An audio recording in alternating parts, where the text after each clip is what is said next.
or my university education was so broad, and everything from learning how to make friends all over again because I'd been to the same school my whole entire life, a cultural education of learning to mix with people, and it's very international, of all different backgrounds, of representing my country as well, so learning about my own country, and really for the first time in my life feeling a sense of being Indian. Because you're asked questions. Nobody in India will ask you questions about India because they all live with you in that city and that country.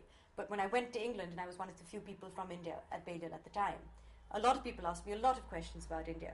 And some of them I didn't know the answers to. So I learnt about my country, and I represented my country in a way that I hadn't before. Bombay is a city that I've lived in for now 5 or 6 years. It's madness.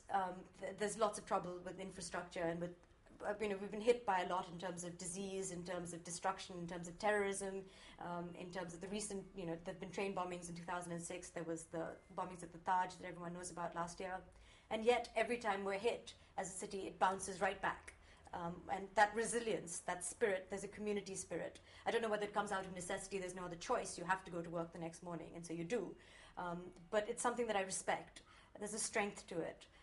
And I think the fact that it's disorganized and it's chaotic, but within that there's some kind of order. So it's this disorganized, chaos, but it's organized chaos. So it's something that I relate to as a person as well, because my life has seen a lot of disorganization and lack of planning. But yet I'm convinced that it's moving forward, and there is some kind of harmony.